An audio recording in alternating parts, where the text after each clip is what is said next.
thought Tyranny would be more snappier, but that was after Justin did these credits and he's asleep now, so there we go. Because we're talking about the Hong Kong protests and Blitzchung this week, I thought I'd wear a mask like the protests and like Blitzchung did, but I didn't think ahead and get a proper one, so I'm wearing a Halloween 3 Season of the Witch mask.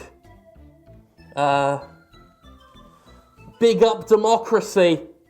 Suppression of speech, censorship of the media, harassment of journalists and political activists, secret arrests and closed-door trials, police brutality, torture. These are just some of the human rights abuses attributed to China's totalitarian government under the iron fist of President Xi Jinping, a tyrant whose confidence and boldness has only grown alongside his nation's rise in global influence. And companies like Activision Blizzard not only ignore the terrorism and abuse going on in the nation, they actively support and silently condone it in their desperation, their sick and pathetic desperation to make money from the country's massive consumer market. The Chinese market is a big fat juicy commodity to entertainment and sports corporations across America. More and more, movie studios incorporate Chinese locations into their productions and outright tailor their films to appeal to Chinese viewers because of the sheer amount of money to be made in becoming a hit there. Venom, for example, made headlines not for being a critically acclaimed or particularly successful movie here, but for breaking records in the Chinese box office. The message has been clear for a while now. China's market is so vast, so influential, that you needn't be a hit anywhere else. You crack China and you've just been given the key to Sequel City. Now on its own, this isn't necessarily a terrible thing. Western audiences are not the authority on what's good entertainment, but the success these companies are enjoying is not happening in a bubble. It's not devoid of context. China's market is making billion-dollar companies even more billions of dollars on top of the billions of dollars they already roll around in. But it's also turned the majority of them into groveling sycophants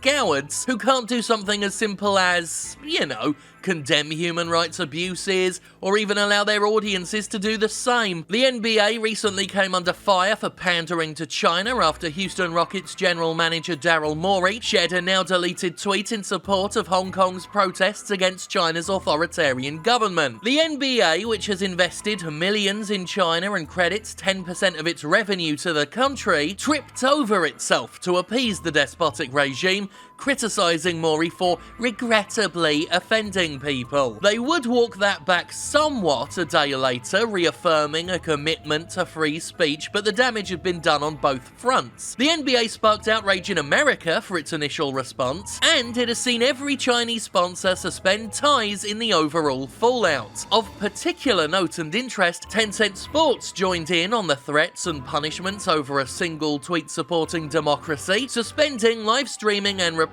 on NBA games. And yes, for the video game savvy viewers at home, the name of that company was Tencent. Tencent. Hong Kong is a bit of a sore spot for China right now, almost as sore as it is for President Jinping to be compared to Winnie the Pooh, which he famously hates to the point of banning the friendly yellow bear's image in the country like a mature and secure person would do. Hong Kong has been in the midst of protests for months over a proposed bill that would allow extradition of criminal suspects from Hong Kong to China, something many saw as Chinese overreach in a country that enjoys a level of autonomy from Beijing's regime. While the bill has been withdrawn, the protests continue with further demands. Chiefly the release and exoneration of arrested protesters, an unbiased investigation into allegations of police brutality, a rescinding of the classification of protesters as rioters, and the resignation of Hong Kong Chief Executive Carrie Lam. The protests are seen by many as a fight for democracy, fought by people who rightly fear the increased authority of a violent and tyrannical government. Activision Blizzard, by the way, does not support democracy. That might sound harsh, but that was the ultimate message, whether they intended it or not. of Activision Blizzard in the wake of its decision to punish a professional Hearthstone player for voicing his support of the protests. Most of you will have already heard of this bit, but for comprehension's sake, pro Hearthstone player Blitzchung donned a mask on a stream in solidarity of protesters and yelled, "Liberate Hong Kong, revolution of our time." In response, Activision Blizzard suspended Blitzchung from official Hearthstone competition for a year, said it would withhold prize money he was rightly owed, and stated it would no longer work with the two casters who shared the stream with Blitzchung. Blizzard, in a truly cowardly display, hid behind a broadly and vaguely written clause in its rules of conduct that state the company can, in its sole discretion, punish someone if they bring themselves into disrepute or otherwise offend a section of the public. The offended public in this case, well, it would have to be the Chinese government, which at the time of punishment hadn't even said a fucking word.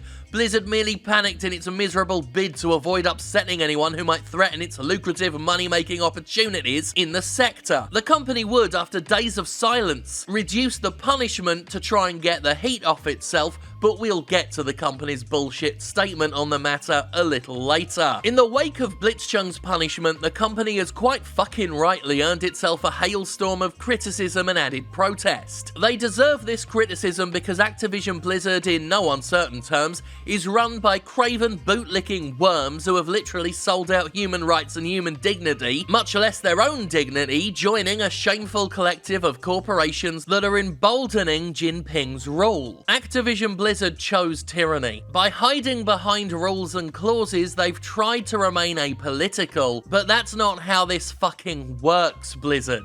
That ain't how this fucking works. You can't have an apolitical response to a political statement. The moment Blizzard chose to respond, Blizzard made a political statement, a political choice, and in this case, Blizzard chose tyranny. Companies love to have their cake and fuck it too. This is why so many game developers say that their games aren't political, even while exploiting political imagery and messaging. This is why so many corporations want to leave politics at the door while making money from despotic regimes. Why WWE will gladly take blood money from Saudi Arabia to perform shows for the benefit of murderous despots, but no longer has the fucking spine to even say Saudi Arabia on its Western broadcasts. Companies are terrified of making statements without realizing that that terror is itself a statement. Activision Blizzard, fearful and deferent, chose tyranny. And then lots of fun things happened. In a classic example of the Streisand effect, Blitzchung's message has only spread like a wildfire. During a collegiate Hearthstone stream, a sign was held up proclaiming "Free Hong Kong, boycott Blizz," prompting the stream to hurriedly edit it from view. The three players who held up the sign, Casey Chambers, Corwin Dark, and T-Jammer, were aware of potential repercussions and were prepared to quit in protest. When we met for practice that day before the tournament, we were all thinking the same thing, that we wanted to do something, Dark told Vice. Because, obviously, we were the first thing on Blizzard's stream after they made the decision. If we did nothing, we were missing a pretty big opportunity. These were 19-year-olds, and they understood, Blizzard, the importance of making a stand here, unlike you. In case you ever want to know what integrity actually looks like, Blizzard, look to those collegiate players. The hashtag Boycott Blizzard has exploded on Twitter, with viewers of official Hearthstone streams organising to spam "Liberate Hong Kong, revolution of our time" in attached chat rooms. At least one popular Hearthstone caster, Brian Kibler, quit in response and will no longer be commentating on the Hearthstone Grandmasters. On a more amusing and inspiring note, the community has set about attempting to ruin the Chinese success of another Blizzard production, Overwatch, by turning the character of Mei into an icon of Hong Kong resistance. In the Hong Kong subreddit, user Omega Lulit uploaded an official Overwatch short that had been edited to show Mei reacting in support of the protests, decked out in emblems of solidarity. Artists then went to fucking town with the Mei pictures, creating some amazing pieces of work that show Mei standing up for Hong Kong's people, wearing masks and gear built for protest. China famously censors media for a wide variety of reasons, mainly to suppress public information and curtail attempts to organise. Twitter and YouTube are officially blocked there, China will also censor anything that embarrasses or otherwise encourages protest against the government, such as the aforementioned imagery of Winnie the Pooh, a cartoon bear for children, that Xi Jinping is so distressed and offended by. Theoretically, with enough of a push, May could be associated with Hong Kong demonstration to the point where China will demand she suffer the same fate as the Pooh Bear, which would put Blizzard into one hell of a situation. That is, of course, just an idea and may never happen, but even if it goes nowhere, using Blizzard's own characters as a form of protest is just great. After a working week of silence in the face of protest and criticism, Blizzard finally released a statement late Friday night to sidestep the regular weekly news cycle. Make no mistake, that was a calculated fucking move. In the statement, the company promised to reverse its decision to steal Blitzchung's prize money and will reduce its suspension from a year to 6 months. How benevolent. The two casters will also now be suspended for 6 months instead of unpersoned, and Blizzard has tried to claim none of this had anything to do with China. It just coincidentally had everything to do with China. Yeah. Company president J. Allen Brack said, "The specific views expressed by Blitzchung were not a factor in the decision we made. I want to be clear, our relationships in China had no influence on our decision. If this had been the opposing viewpoint delivered in the same divisive and deliberate way, we would have felt and acted the same." Bullshit. Blizzard claims any divisive statement is punishable, but what if, say, Blitzchung had spoken up for LGBTQ rights, or asylum seekers, or anything that can be argued in the exact same way to be divisive and deliberate and offensive to someone, somewhere? There's no way in hell that Blizzard would suspend Blitzchung for yelling trans rights, and they shouldn't suspend anyone for yelling trans rights, by the way, even as it would inevitably create an outcry from fucking arseholes. Do I think a tournament participant should be able to yell anything? No, not completely. I mean, hate speech, for example, is not really free speech. It's hate speech. And that's the kind of thing that you'd think Blizzard's rules for expression would pertain to. You know, yelling racist or homophobic shit. Not supporting democracy. Brack claimed his company is still committed to the slogan, "Think globally, lead responsibly, and importantly, every voice matters." And I'm amazed he said this with a straight face. He actually said Blizzard is encouraging everybody to share their point of view, when it literally isn't. It's actively discouraged anybody from ever supporting Hong Kong. Which is it, Blizzard? You just can't have it both ways here. You cannot claim that you encourage people to speak up while punishing people for speaking up. That's the kind of propagandistic lying that an oppressive dictatorial government would... Blizzard claims its behaviour had nothing to do with China. It just happened that this behaviour mirrored exactly what dozens of other corporations have been doing to appease China. Sure, Blizzard, we all fucking believe you. And I'm sure the fact that Blitzchung himself now says he'll be more careful about expressing his Hong Kong opinions totally isn't the chilling effect you were going for. But, well, I'm just saying it's fitting that your name is Blizzard. I think it's fairly clear, watching this video, that I've made my decision on the whole matter, but I tell you what, I will allow for the possibility that Blizzard made its decision entirely independent of any relationships it might have with China. I will allow for that possibility. Doesn't change the message their decision sent, okay? Doesn't change the implication of what Blizzard did, the implied threat. None of that changes. Whatever their intentions may have been, whatever independence the decision may have had, doesn't change that. Blizzard, the things you do not happen in a bubble. They do not happen without context. And despite what corporations fucking try to tell you, their decisions are not apolitical. Their decisions do not happen without consequence, without message. Blizzard, you fucking tools. Now, I criticise capitalism on this show a lot because it's capitalism's focus on gaining more and more money without regard for consequence that allows for and actively encourages major AAA publishers to shit all over their customers and cause direct to long-term damage to the video game market for short-term financial gain. That's just what happens. Some people tell me it's at least better than the alternative. It's at least better than communism, they say, confident in their either-or argument. And I think it's so deliciously emblematic of capitalism that we're seeing so many American corporations bend over backwards to please and appease one particularly oppressive dictatorship that just so happens to identify as a communist one. Where is capitalism being the alternative in this case?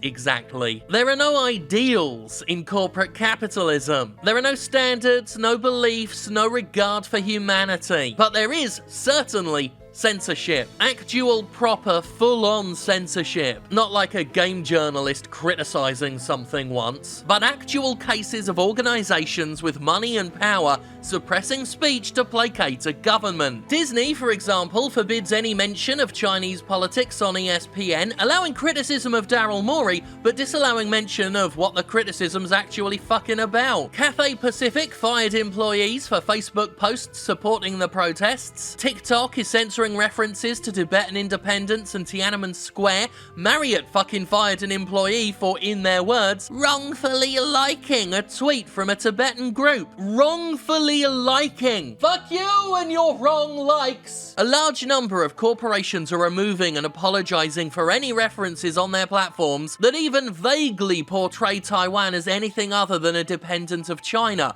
including Apple, Google, Viacom, Gap, Audi, American Airlines and Ray-Ban. When I say vague, I really mean vague as well. Taiwanese flags, not allowed to be shown. Taiwan can't be just called Taiwan, it has to be called Taiwan China. Amidst all the China basketball furor, fans are reportedly being kicked out of NBA games if they're holding pro-Hong Kong signs, or at the very least getting those signs confiscated.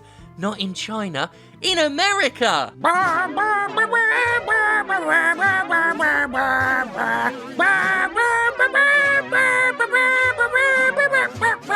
And that's a mere handful of corporations displaying outwardly that they're in the pocket and under the thumb of Xi Jinping. Meanwhile, Tencent, the aforementioned company responsible for punishing the NBA in the wake of a single man's swiftly deleted tweet, has insinuated itself into the game industry to the point where a large number of well-known video game companies answer in no small part to it. Tencent has invested in Epic Games, Ubisoft, Grinding Gear Games, Bluehole, and obviously Activision Blizzard. But again, I'm sure Blizzard's decision had nothing to do with China. Tencent also has full control of Riot Games. Again, none of this has anything to do with China. And that's a mere sliver of the 300 investments Tencent's made across a number of industries. Tencent, as we've already learned, is all in on pro-government censorship, so yeah.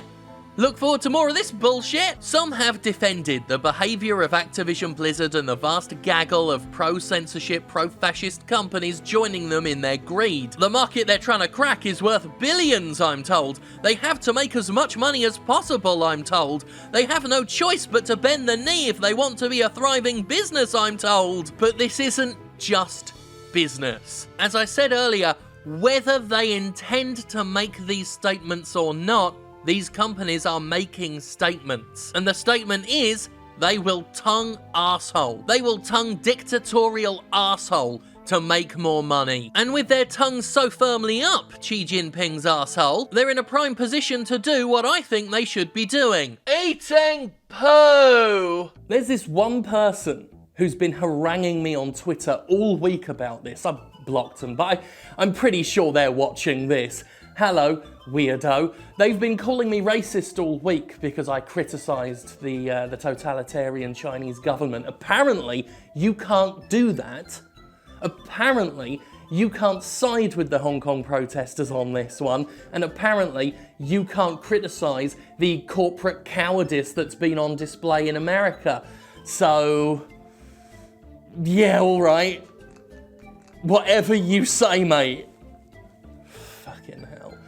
No. I'm fairly confident that I can criticise a totalitarian government anywhere. You know, be it in China or be it in the United States. I didn't say that. I didn't say that. Abolish ICE. Thank God for me, I mean. That's what I meant. Fuck Trump. No, thank God for me. I didn't say anything. Don't censor me on this one. YouTube, do not shut me down.